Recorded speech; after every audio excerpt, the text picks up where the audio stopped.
Hello out there. My name is Laolu Akonde and you are on to Inside Sources. Here is my take for today as we open. The social safety net imperative. President Bola Ahmed Tinubu was meant to travel on Thursday, but the president shelved his travel plans for one day to be able to receive Dr. Okonjo-Iweala. In our humble view, the former coordinating minister for the economy in Nigeria said some critical things to the president, namely, pay attention more to the social safety net. According to media reports, our dear sister Ngozi said this, and I quote her, "We need to put in social safety nets so that people who are feeling the pinch of the reforms can also have some support to be able to weather the hardships." How do we build social safety nets to help Nigerians cushion the hardship they are feeling? And then, how do we grow the economy so that we can create more jobs and put more money in people's pockets? These are the issues that we discussed with the president, she said. Now, this is an important message that she has managed to deliver. And let us say thank you to Sister Ngozi. As a media aide in the Buhari administration, I had a front row seat in the implementation of the social investment program alongside the anchor of that program, Mrs. Miriam Iwais, right there in the office of the vice president. Specifically, I was directly responsible for the communication and the publicity of that program between 2016 up until 2019 when it was taken away from the office of the vice president. So I saw how that program gingered the people on the lower rungs of the Nigerian ladder. I witnessed and reported regularly how it brought hope and cheer to masses of Nigerian poor and vulnerable people and households. And so when you have way more than half of your people living in serious poverty with a huge number of the over 200 million Nigerians being multidimensionally poor, you cannot as a government but have an effective social safety net. It's an imperative. Some economists argue with this when they say that social safety nets are not sustainable and does not inherently produce growth. But they are flat out wrong. Vulnerable people don't have the luxury of waiting until the economy is stabilized because they cannot be sorted out while it is being stabilized. Government must do something in the stopgap while the sometimes harsh but inevitable economic policies have to be implemented. And so, if we are to be frank with ourselves, while tough economic policies are going on, which put vulnerable people in a very bad shape, the poor among us, they still see some profligacy and ostentation around government and government officials. So they don't understand why they are having to hold the short end of the stick. They don't get it. And one of the toughest challenges that I had when I was a spokesperson, being a human being, was how I was supposed to explain this to the people. For instance, that the Aso Villa feeding and personal care budgets ran into billions when majority of Nigerians are living way below the poverty line. It was a struggle for me. I looked at the expenses and I can understand that in a presidential villa where foreign guests are received and all that, there has to be some of such kind of spending. And that is besides the point that the massive devaluation of the Naira itself is responsible for some of the high-sounding costs, such as foreign travel budgets, foreign flight tickets for government officials on trips abroad, etc., etc. Well, how do you think you can persuade a poor Nigerian to understand all of that? That's the reason why governments in a country such as ours, that is undergoing these tough economic policies, we must take social investment, which is also known as social safety nets, very, very seriously. And that's why we are delighted that Dr. Okonjo-Iweala made this point to the president and publicly. With an effective social safety nets program, governments at states and federal government levels have a chance to build some trust with the masses of our people. Without such a program, the people are looking at those in government as evil. As we are speaking now, we don't have a substantive minister for humanitarian affairs. since Dr. Netanwe Yitwata has become the APC national chairman. The president should please fix that quickly.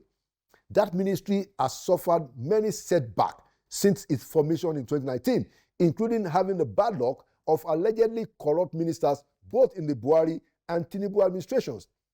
And so let us cheer that someone respectable has reminded the president again to be keen about social safety nets. Let the governors also listen. Social investment programs offers people hope. It is reassuring and it defines us as a people with compassion. We need a strong and effective implementation of such safety net programs, and we need the president to give the matching orders. Please don't let us make the poor and vulnerable people to keep waiting anymore. It is not fair and it is not right. Mr. President and all our governors, let us do it now. Urgent action will restore trust between the government and the people of Nigeria. Social safety nets are not charity. They are proper debts that people in government and the state owe the people they serve. They are the bridges between despair and survivor. And there you have it. Inside Sources will be right back. Welcome back to Inside Sources. Today, we are opening the show with a conversation on the news that broke during the week about the ruling of a federal court in Canada regarding the status of some political parties in Nigeria, whether it is indeed something that we should worry about or not. I mean, the ruling said, for instance, that PDP is deemed to be a terrorist organization, and the Nigerian who brought up the asylum case is not entitled to getting a status of an asylee because it belonged to a group that is deemed to be a terrorist organization under Canadian law. Now, to discuss that very important and critical conversation with me today, I have a professor of international law who is also a former special advisor to the Lagos State government. He's currently the visiting professor of international law at the University of Reading in the UK, a global affairs analyst, Professor Ademola Abbas. Prof, welcome back to Inside Sources. Thank you very much. Thanks for having me. Nice seeing you again. Thank you so much. It's a very complicated case in my view. But of course, the media reports seem to have even gone a little bit outside what the court said. From my reading, it seems that the court was saying that, look, we can't have somebody who belongs to PDP that they consider to, be, among other things, a terrorism-related organization. But you are the expert, please. Can you just summarize to us what this matter is about? Thank you very much. Very nice to see you again. Thank you. Well, as you said, it seems a very complicated case, especially if you go by the way it's been received in Nigeria by various sectors or segments of our society. But again, if you know, we are Nigerians, so we have our own way of reacting to these things. But if you actually sit down and you unpack the case, it shouldn't have generated the kind of furore generated, number one, to start with. And for us to do justice to that, let me try to unpack the case itself. A certain Mr. Douglas Egareva sought asylum in Canada in the year 2019. First, an immigration officer working on that case thought he wasn't admissible into Canada because of the fact that he belonged to a political party in Nigeria whose activities were considered to be incompatible to certain provision that governs asylum seekers in Canada. But he appealed to the ID, that is the Immigration Division of a court in Canada. And the ID then reviewed that case and said, no, it was admissible. That judgment was in 2020, to be specific. That was in, I think, September 2020. Fast forward, a few years later, the minister in charge in Canada appealed that judgment. And this is a federal minister. Federal minister appealed that judgment and sought a review of that judgment, which was then undertaken by the Immigration Appeal Division of that court, AIAD. which revealed, okay, that was last year, precisely 2024, March 2024. That was actually when the case was decided, again on appeal level, at the appeal level. Okay. And the IAD, to be able to decide whether what the ID, that is the Immigration Department, Division. The Immigration Division of that court, or lower court, what he said, which was that the guy was admissible, they had to consider the admissibility criterion under the Immigration Protection for Refugees in Canada, the IPRA, which is a rule that governs, especially Article 34 of that provision.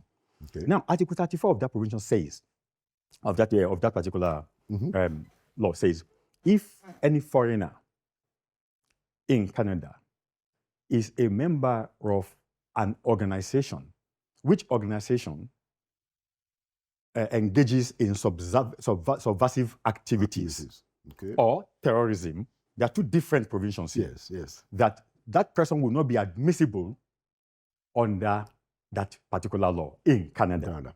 So which means the IAD overturned the decision of the ID. That was last year, 2024. It was IAD actually that went into now the meaning, last year, the meaning of what were those subversive activities and terrorism. In their submission. But the long and short was that they said, okay, that when they were decided, they said the PDP, the gentleman that was involved there, Mr. Egariva Douglas, was a member of PDP from 1999 till December 2019 specifically, and APC from 2007 till 2017, after he left PDP. Although there was no Precisely. APC. We are coming there. Coming there. All right. You understand? Yes. So the issue, what was an issue here was the election conducted in 2003, specifically in Rivers and State. Edo State, basically. Okay. The guy came, he was in Edo State, that even though he admitted he was a member of PDP, but he was based in Edo State. But he was based in Edo State.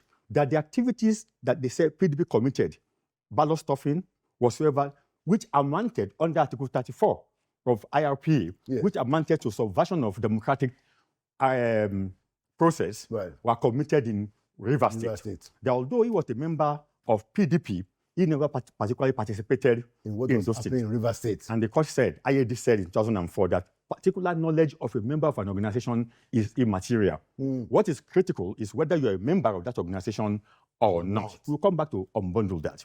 And he himself said he's a member of PDP. He agreed he was a member of PDP.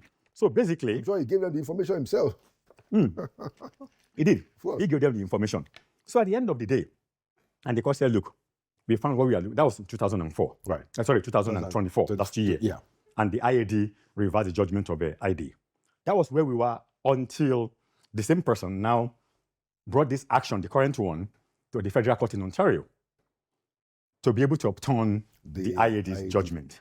Now, what he brought was not a fresh case, was a review, just for the court to review the judgment of last year. Okay. Let's get that one very interesting. Okay. Now, the function of the review... This is now a federal court. A federal court. Now, the function of a reviewing court, and it was stated in the case. Unfortunately, most of those people have been commenting. I've not even bothered to read the case, the judgment at all. The court made it very clear that its judgment is not to look into the substance upon which the IAD decided, but to look into determine the reasonableness of the ruling and the compatibility of the ruling with the provision of the law itself. The court never went to the substance. And he said, in fact, to be able to prove that, on paragraph 8, after the court, let me say, after the review court, after the court now said, based on what... And this is the copy of precisely. If you look at paragraph 8, the court now went to paragraph 8 and said, look, to show that he didn't want to go into the substance, the question then arose whether, if you say the guy is inadmissible based on his membership of the PDP, since he was also a member of APC, will his membership of APC also make him to be inadmissible? The court said specifically in that paragraph 8 that it will not go into that exercise at all. That is, it will not go into finding whether his membership of APC will have amounted to the same thing. Let me read it. I read it. Okay. Just for the benefit of why. Thank you. The audience said, the IAD declined to make a finding on whether the applicant is also inadmissible for his membership in the APC, as the evidence on the PDP was sufficient and determinative. Point blank. That is the point. So Nigerians, we have to be patient when we are going, when we are responding to. So basically, you're saying this has nothing to do with APC. This has nothing to do with at all with APC. But it does have to do with PDP. Of course, it does have everything to do with PDP. But we still come back to the fact that whether you are PDP or APC, anyway, you are both Nigerian parties. Yeah. But we're just making some factual determination here. That don't let's throw into things that are not there. Right. You know. Right. So that shows you that. Right. Anyway, so the court now said, well, because as far as they are concerned, and the court never used the word that PDP was a terrorist organization in the whole judgment. Okay. At all. Go through the whole judgment. The court never used the word. In fact, if you go to paragraph 34 of the same judgment, right, the question of terrorism came in. The court said, since the IAD did not go into the question of that the court said it will refrain itself from going into the question of terrorism to consider the issue of terrorism. Never. This is the federal court. Federal court. I think it's paragraph 34. If I'm not wrong. Right. Yeah. Okay. Yeah. It says that having found the IAD analysis of subversion was reasonable, this is sufficient to dismiss the application for judicial review, and we therefore refrain from analyzing the IAD's findings on terrorism. Point blank, that's what I'm saying. Yeah. The court in 2025 never actually considered the issue of terrorism. It was not an issue at all. So the judgment that was released just a few months that were had nothing to do with terrorism. So I don't know where it's right here. It's there. It's paragraph 34. The two critical paragraphs there are paragraph 8 and paragraph 34. And at no point did the court implicate the APC as a party, although we can still come and discuss that later. And at no point did the court even use the word terrorism to define either of the parties. So where did we get this from? If we are going to be we should have been responding last year when IAD made your written determination about terrorism and whatsoever. Well, we never said anything. We never. To this one, I don't know where it came from. Okay, but just so our audience understand properly what you are saying, the IAD made those determinations last year. Last year, the IAD considered the issue of subversion and terrorism. Basically last year. Yeah. But the court here was not concerned with that. But what the court said then is that being a member of PDP, disqualified him from being admitted as a refugee. Precisely. Because PDP is, the membership of PDP suggests to them that the PDP is probably involved in subversion of due process and terrorism. Yes. So IAD said that, but this federal court did not go into that in this portion that you just called our attention paragraph to, 34. said that I will therefore refrain from analyzing the IAD's findings on terrorism. That means that he said, I'm not interested. And that is because the court is very sensible at this point. The court understands that that's a minefield. No, this is a federal court. Precisely. No judiciary has any power to classify a whole state. Because don't forget, the court went to the fact that the PDP, which IAD also did, that the PDP was a ruling party then, at that point in time. So that was normal with the Nigerian state. Right. So you have to be very, very circumspect in the way you banter words around. But anyway, I think that is pretty clear now. Right. That number one, the whole issue of lumping the PDP and APC doesn't make any sense here. Then number two, saying even the PDP, that they call it a terrorist organization, wasn't there, and that they refer to Nigeria as a terrorist, wasn't there. All those, so they are just emotive responses from the public, unfortunately. Okay, but you have our foreign affairs ministers, is already responding as if indeed, Nigeria has been classified. And I think even in his statement, he was referring to the fact that, it was as if it was PDP and APC that were found to be. What do you think? How do you respond to that? Because that's our foreign affairs ministry. Well, His Excellency, the Minister of Foreign Affairs in Nigeria is somebody I respect a lot. He's somebody I know. And I read his speech. I think that I'll put that as a political response. I think that is what's expected in a political setting. I wouldn't think that the whole Nigerian Foreign Affairs Ministry does not have lawyers that could have availed the Honorable Minister of the best kind of advice and analysis that we should be putting forward in the country. So I don't think I would necessarily think his response mirrored completely what it should have been if the Foreign Affairs Minister, lawyers have taken the pain to go through these. Because I think I read in that statement that it was calling on Canada to immediately withdraw. That it wasn't Canada. I don't know what, I'm sorry to say, I don't know what is there to withdraw. Canada has not classified Nigeria as a terrorist country. The court has not used the word terrorism to even describe on the face of this particular judgment. We're talking about the federal court. We're talking about federal court. So I don't think that is extremely necessary. But again, it's a very worrisome trend in the sense that I think we need to be more circumspect when we are responding to international incidents, right, so that we don't begin to, I think sometimes we become too sensitive as a people and as a nation, that we forget that we are a member of a community of civilized nations. We cannot turn ourselves into a laughing stock. Prof, that's why I said that, look, I mean, we need a professor of international law, because these things can be very delicate and sensitive. Now, I see, you know, and you made a point that this federal court did not, you know, I mean, it's right there. He said that, no, I'm not going to go into those issues around terrorism. Now, but it's still the Minister of Public Safety and the Minister of Public Safety and Emergency Preparedness of Canada. That's right. That put up this view, you know, about the fact that Mr. Egaleva is not admissible to refugee status because of his membership of PDP. So that is still something to worry about, isn't it? Well, let's put it this way. Every country has an absolute right to lay down its criteria for admissibility of people into its territory. Right.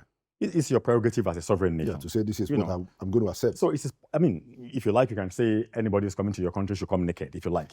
Or anybody who has been wearing a BT cannot come in. It's your right. You know, but then the classification of certain things under your own country does not automatically project on the rest of the international community. One of them is rules concerning terrorism. Terrorism is well defined under international law. So a country cannot just sit down and of its own just designate another country as a terrorist country. It's a different thing to say a country is supporting terrorism or is a state sponsor of terrorism, just as the US probably has classified Libya, Iran, I mean, so many other countries in the past and this and that. But to then say that Nigeria is a terrorist country or this country is a terrorist country, it's something that can only be done, you know, within the framework of international law. Either by a committee of nations coming together or by a major international organization itself saying, this is what we decided on. Not a single country sitting and, you know, just classifying. Now, but to your question specifically, I've read a lot in the last 2 days of people getting wound up that, oh, what the court has said in Canada is going to prejudice so many things or many people. And look, let's just take a chill pill. Let's calm down. Let's calm down a little. I mean, we're getting too emotional here. Let's calm down a bit. Any court can sit anywhere and say whatever it wants to say. It's to disqualify Mr. Egaleva. It's to say, this is your law. This is your IRPA. What IRPA says. That's the material That is the material issue. This is your law. This is what your law says, that you won't admit somebody into your country because that person belongs to, an organization that is engaged in subversion. Let's ask ourselves a question. Was there a subversion at the point that court said the IAD said there was a subversion? The IAD brought proof. There was ballot stuffing. There was intimidation, there was violence, and all those under the relevant Canadian law that I was talking about, that's the immigration law that I was talking about, the Immigration and Protection of Refugee Act of 2001. All those under that particular act constitute subversion of the democratic process. So, and the court found that the PDP was engaged in that. Those activities. That does not then project to the entirety of the country. And the fact that the court chose not to go into whether the membership of that would have also impugned the APC. Shows that the court was not making a generic or a general statement here. The court was trying to be very careful. To treat every case on its own merit. And that is what we have to focus on there, not get wound up and start, all this, gung-ho kind of reaction. Interesting. And I noticed that both the PDP and the APC, and of course the foreign minister, everybody has been running on it. It's just interesting how most of the press has taken this to first of all say that it's both APC and PDP. We're thankful that you give this clarification. Last point I wanted to bring out though is that, so now we have a foreign court saying that what happened in Nigeria in 2003 in Rivers State was a subversive activity. We can say that. Sure. So we can say that, look, the ballot stuffing and intimidation, violence, you know, when they are part of election is actually subversive. You know, because I think I think one of the reasons why the media and many in the public find this useful is that we do have problems with our politics. We have problems with our political elite. And so when you find someone abroad saying that what is happening there is subversive, that's even terrorism, people are happy to say, we thought so, you know. You know, it's interesting you mentioned that because when the federal court was reviewing this, Mr. Garava actually tried to use the same judgment, the same argument, even at the IAD level, use the same argument that what you are classifying as subversion is not subversion in Nigeria. That in Nigeria, the use of violence, political violence, intimidation are part of our political culture. So you cannot accuse me of committing a subversion against the democratic process. He even went to the extent of saying we don't have a democratic process in Nigeria. It's all there in this thing. That is just to say that just to butcher what you are saying, that we tend to normalize. We have come to normalize, you know, some of these total aberrations, aberrant behavior, and stuff like that. But you know, for me, what is important also though is that, as we said, you know, okay, whether APC wasn't mentioned, but whether APC was mentioned or not, really it's immaterial. Because you've mentioned one Nigerian political party. And the question is whether the crime, so to say, or the activities you describe are also found. And the court went actually to say that in the decision that beyond APC and PDP, many parties in Nigeria, you know, fall into the same trap. They do the same thing. They follow the same activities. So it's a wake-up call also to our politicians. That we must be careful. I mean, it was Judge Joseph, the diplomat, Greek poet laureate, who said, we must consider how we go forward. What's his name again? Judge Joseph. Okay. That we must consider how we go forward. It's one of the lines of his poems that I used to like in those days. It's important as a people to consider how we go forward. We shouldn't become the laughingstock of international community. We should not, you know, shield ourselves with this abhorrent, you know, very turgid behavior that we're projecting ourselves on a daily basis. And for me, that is what is very critical here. You know, I mean, I don't want to go into too much because I don't really want to amplify the case beyond what it is, which is just a court in Canada saying, look, I don't want you as an asylum here because you belong to a political party which was involved in ABCDs. That is for you. As for us, under our own system, we don't tolerate such behavior. The importance of this case does not go beyond that. So why the federal government is getting sleeplessness, why journalists are falling over themselves, why everybody is just being emotive, I just do not understand. But you know what? It's high time we took a chill pill as a country and let's be less sensitive, be more rational when we are writing to international incidences. This ninja reaction, this gun-ho, this us and them, we need to sort of step down a bit and take down the barometer, take down the temperature a little. All right. Well, thank you so much for your clarifications, you know, and helping us to sort out this issue. You know, and in addition to what you said, I think at least it's also a warning to our politicians. Please, let's just behave properly, just so we don't have to deal with all these kind of developments abroad. Thank you for coming to Inside Sources, Professor Abbas. Good to see you again. My pleasure. Thank you for having me. All right. And there you have it. Inside Sources will be right back with our next segment. Welcome back to Inside Sources. Today, we want to have a conversation on quite a few things that has to do with Nigeria's diplomatic representation abroad, especially as the president is on the trip to Japan and Brazil. To join me in that very important conversation today, I have a former Nigerian ambassador who was the former High Commissioner of the country to Australia with concurrent accreditation to New Zealand, Fiji, Papua New Guinea, and Vanuatu. And who was also, after that, was the Director General of the NACIMA, that is National Association of Chambers of Commerce, Industries and Mines, and Agric. I'd like to welcome to Inside Sources for the first time, Ambassador Ayo Olukonli. Excellency, you are welcome to Inside Sources. Thank you very much, Mr. Lalu Akonde. I feel highly honored with this invitation. I know our paths are, come a long way. Yes. When I was in the permission, New York, as well as, of course, when you were in the office of the vice president. Very true. In those days, our path crossed several times. I feel highly honored. Thank you for the invitation today. Thank you so much. And of course, you are also, you are shared the title of a spokesperson because you were the spokesperson of the Ministry of Foreign Affairs for a good number of time too. So we are both former spokespersons. That's true.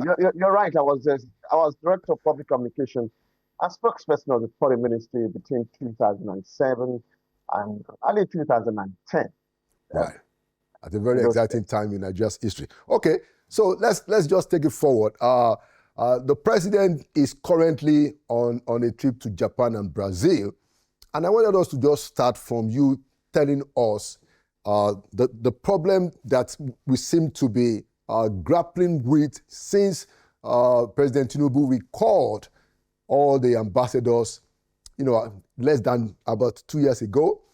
Now, what is the implication of Nigeria not having an ambassador, especially when the president is visiting a particular country? He's going to be in Japan and Brazil, two important nations for that matter. But we don't have ambassadors anywhere in the world as we speak. What is the implication of that, Excellency?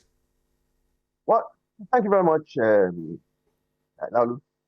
I think the first thing is we should say is that I think it's commendable that Mr. President is backing on these streets, because at the end of the day, the president himself is the #1 ambassador of Nigeria. So it's a good thing in terms of having the energy, having the vision, also to go around in terms of marketing Nigeria. But at the end of the day, definitely, there's no way Mr. President would be in office 24 hours and the entire year. So when he goes to these places, it's ambassadors who will essentially pursue most of the things which, of course, have achieved. That's why you have representation, especially at the highest level. It is necessary to have your ambassadors in place on ground. It is important to have your ambassador in place on ground to be able to pursue your vision in terms of achievement of what you have done. Despite the technological revolution, the whole question of electronic diplomacy, you still need your ambassadors. And that's why I think it is necessary to address this issue. Now, Mr. President is going to these other places. He's going, of course, also to Dubai. From Dubai, he proceeds to Tokyo. Tokyo, he proceeds on a state visit to Brazil.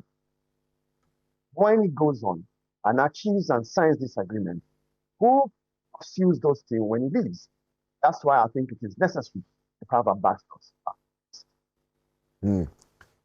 Thank you for those opening comments. And I intend to dig a little bit deeper on that issue.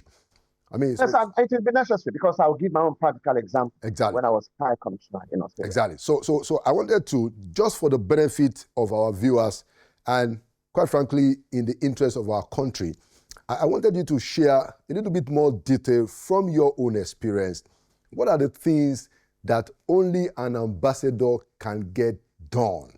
Now you've spoken generally about the fact that, look, when the president comes, he could sign a lot of deals because of his status, but then when he goes, he takes away that status and there is nobody on ground to make it happen. But I wanted to give us some more specific examples, possibly illustrations, so that our people can understand exactly what it is that we're talking about. You were ambassador, High Commissioner is the title, in about 4 countries, So have you experienced this kind of stuff where you can tell us that, look, it is only an ambassador that can get this kind of stuff going? I'll give practical examples because, like you say, it is always good to concretize the abstractions. Now, I was High Commissioner, like I said, between 2011, thereabout, to 2015. And in 2011, 2012, I think, we had the CHOGM, the Commonwealth Heads of Governments meeting in Perth, in Australia. President Jonathan was then the one who was in office. And he came for that particular meeting. But one of the things we did was that, look, listen, Australia was too far away for President Jonathan to just come from, because it was from 28th October to 30th for 2 days. And we said that, look, I discussed with the State House and we agreed to have an official visit. Diplomatic issue, official visits are different from state visit. State visit is the highest. But he was there for the official visit, and that was held in Perth. And then we held a lot of meetings. The first thing was that simply because I was Nigeria's ambassador and High Commissioner to Australia, with the plenipotentiary powers as plenipotentiary, ambassador extraordinary and plenipotentiary, I was able to discuss with the Australian counterpart, with the Australian DFA, Department of Foreign Affairs and Trade, that look, it is good for us to have something for President Jonathan before the Commonwealth Head of Government meeting starts. And they accepted, simply because of the ranking. It is important. An ordinary official, a councillor, or a first secretary would not be able to push that initiative. Well, what happened was we had the agreement, we had a visit, the official visit took place, during which President Jonathan was giving an official dinner. He also has discussion then with official discussion with Julian Gillard, who was the Prime Minister of Australia, the first female Prime Minister of Australia at that particular period, that time. Now, to cut a long story short, at that event, that period, separate from the CHOGM, we had an agreement between Nigeria and Australia in 4 areas: mining, agri, energy, and financial resources. We signed that agreement, and it was a very successful one. This was apart from the CHOGM. Of course, the CHOGM came, and the Commonwealth of Government meeting came, and then it was a very successful period to elect.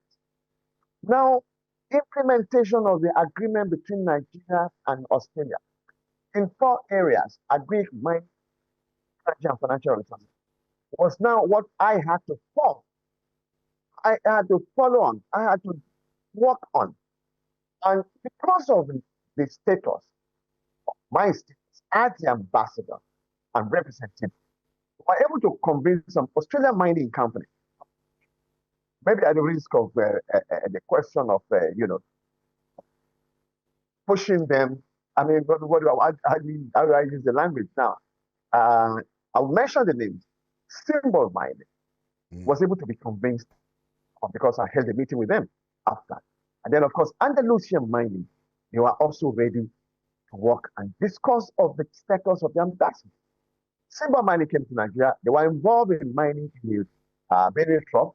Andalusian also came, and they all went to, Andalusian went to Oyo State, went to a state, irrespective of mining.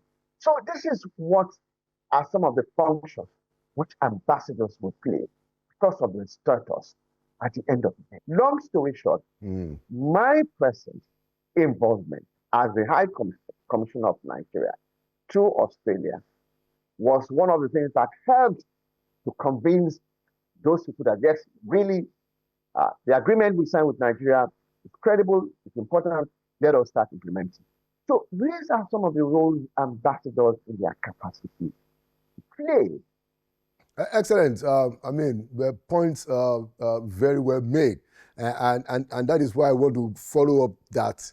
So if you look at the number of foreign trips that the president has made, and, quite a few of us think that, those presidential level trips can make a lot of things happen. Now, there is also the view of those who say, oh, maybe the president should be going back and forth. But I think that presidents going on foreign trips can actually make big things happen. But the question I wanted to ask is that, so since President Tinubu has took office, he's conducted quite a number of foreign trips.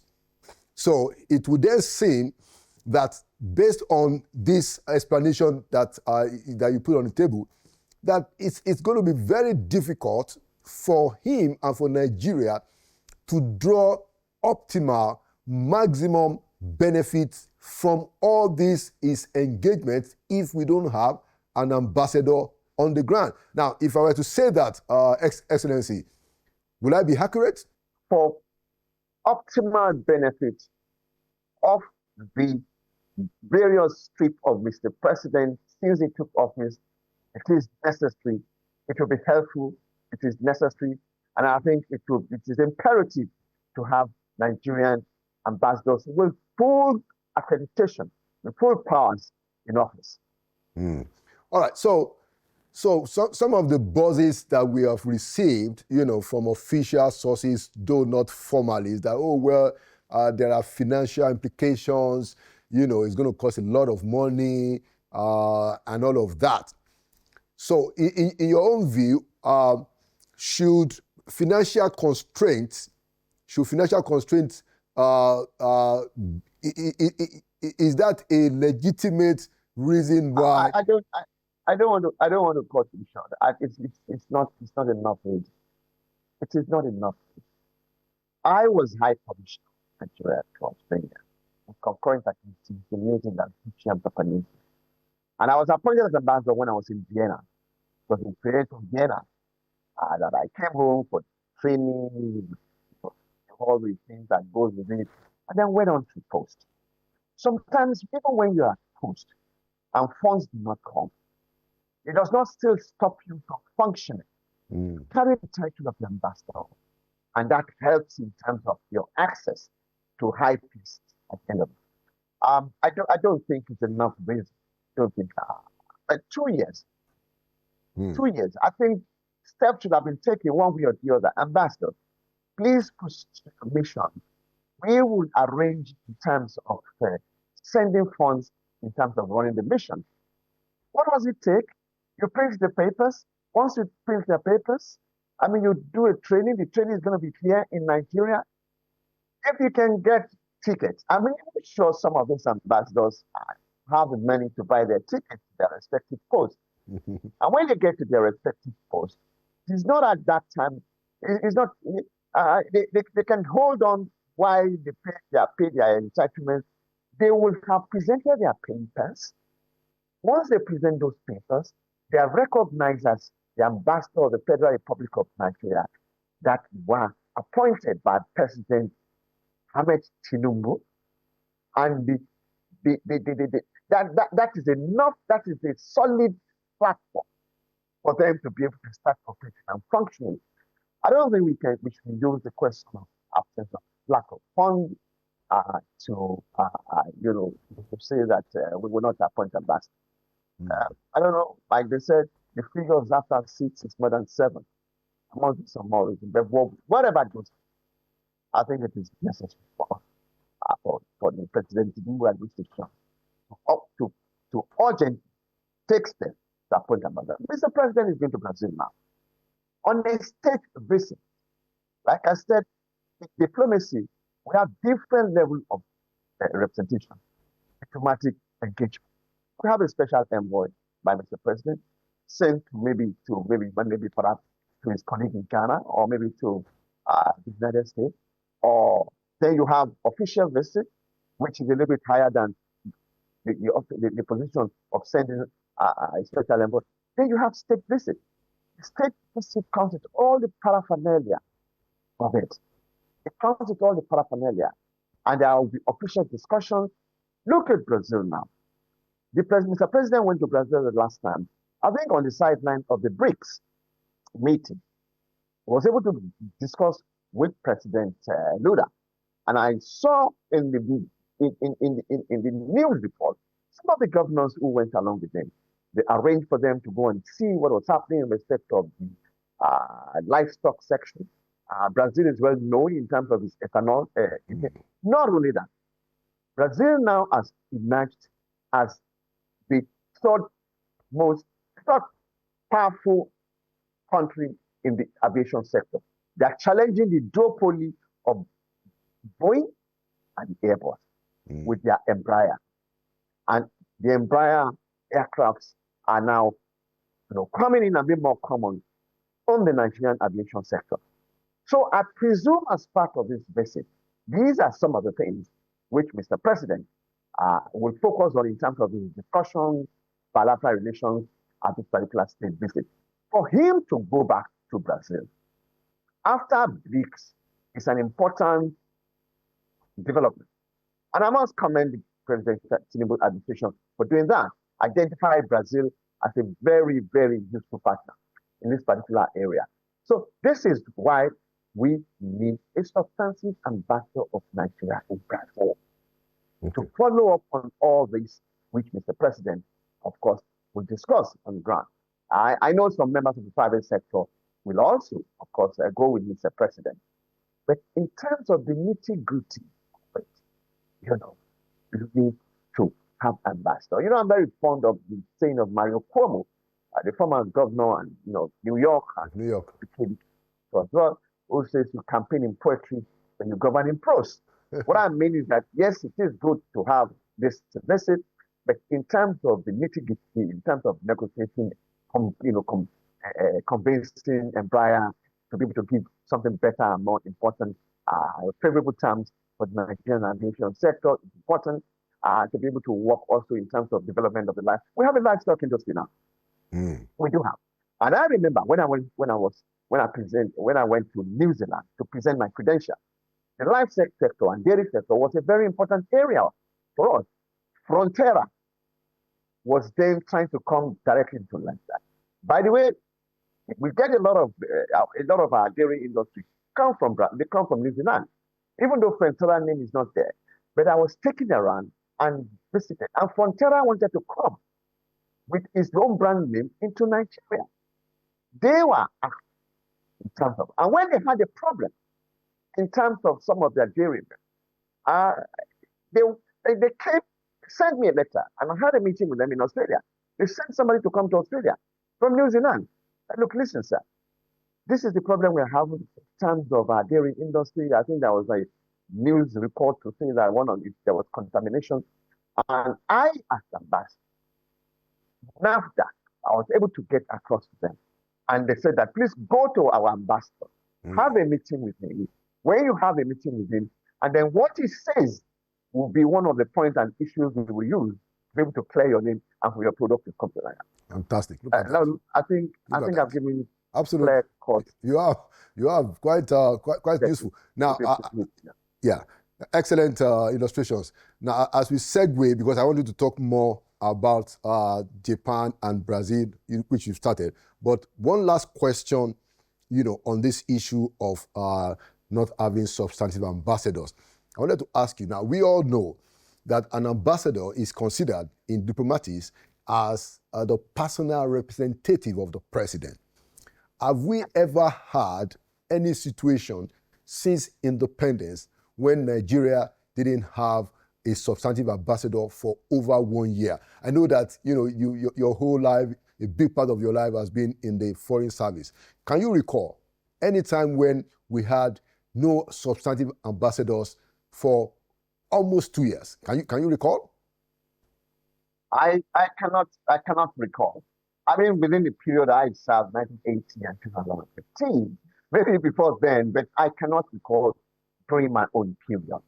I cannot recall that. And I think we should let us look more forward in terms of saying that, well, this is in the past. Let us correct what be an anomaly.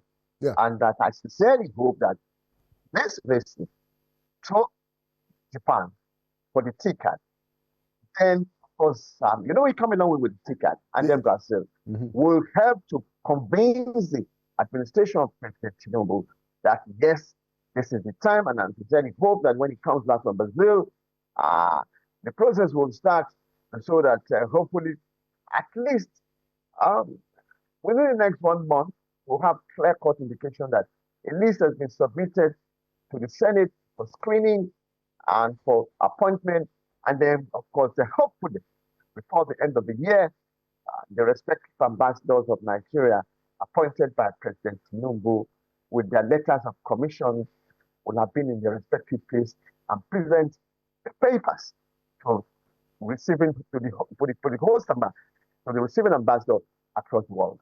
Yeah, I mean, clearly that's the whole objective. Ambassador Olukoni is the whole objective is to try to persuade Mr. President, is to try to inspire the Foreign Affairs Minister that these are very urgent issues. But I wanted to ask you, as we begin to wrap up, just to explain to our audience, because you've spoken about it about twice already, the differences between those terminologies. First of all, I want you to explain to our audience what it means when we say somebody is an ambassador, extraordinary plenipotentiary. That's one.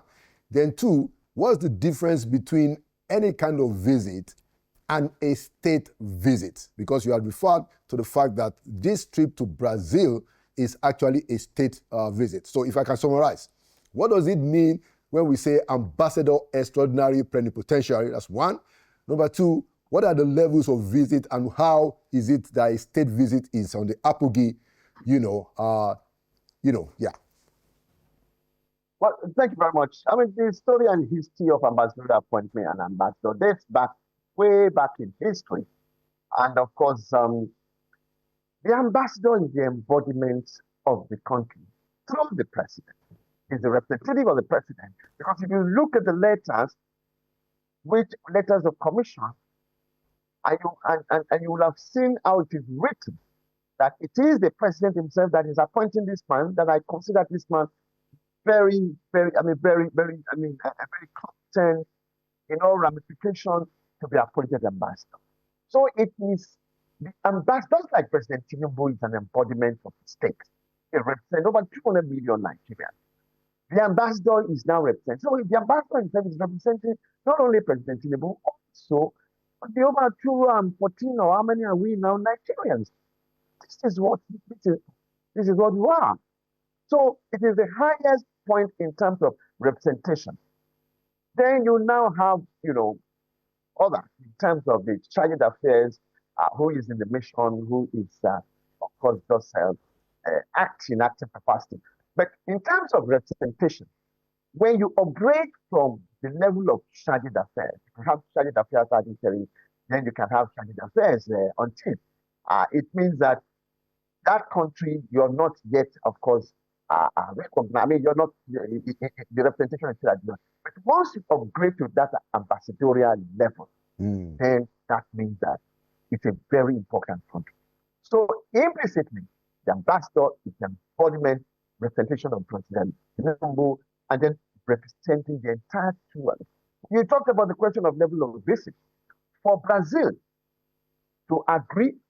and Nigeria to agree on a state visit is a representation of the highest level of recognition on the two sides.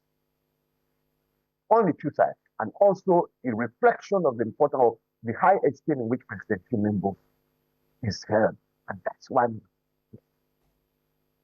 maybe must have a substantive ambassador on ground in Brazil and other places. And these are the people who will go, of course, around the president. I mean, take, for example, Brazil contains the second largest number of black people, on earth, after Nigeria. Over 72 million Brazilians are black people. So implicitly, apart from the economic dimension of it, there's also a cultural dimension. Right.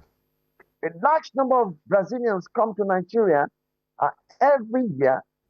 The last time when I was digging Nasima, we went to Rio, and we met a large number of Brazilians. So we even went to the Brazilian beach where we saw the Brazilian people were frying akaraje. It was if you go online and see. I know. Quite. Yeah, akaraje. Not only that, in Bahia, there is a Nigerian house in that place. So implicitly, beyond the economic dimension of it, the cultural dimension of it, a Nigerian ambassador in Brazil will go a long way for a rounded and mutually beneficial ties between and of course underscoring the people-to-people relationship in terms of the cultural dimension. I think that is what I'm saying. Thank you so much, Ambassador Ayo Olukoni. Thank you for those very useful insights. And of course, like I said, I agree with you that we're trying to persuade the president to do what is going to be helpful for his own agenda and for his own legacy. And I'm trusting that we're going to get a turnaround in that situation. Thank you so much for your work as a former ambassador to several countries, and also your work as the Director General of NACIMA between 2015. Thank you very much. As a 70-year-old man, 70-year plus. And you don't look anything 70, by the way. Well, if my face is not showing it, my body is. The point I want to make is that I'm glad and indeed good work you're doing. Thank you, sir. In terms of open sources and open channels. Thank you. I sincerely hope, because when you talk of diplomacy, it's not only just the question of conceptual official step. Events like this, sources like this are important, that help as far as the input of diplomatic representation and diplomatic ties between Nigeria and across the world in terms of conceptualization and implementation. Thank you so much. Thank you very much. Thank you so much for coming to Inside Sources. That was Ambassador Ayo Olukoni. And there you have it, another edition of Inside Sources. Like we always say, Nigeria will prevail. It means Nigeria will win, because we will not relent. We keep on pushing the issues. My name is Laolu Akonde. Thank you for watching, and by the grace of God, I'll see you at the next edition.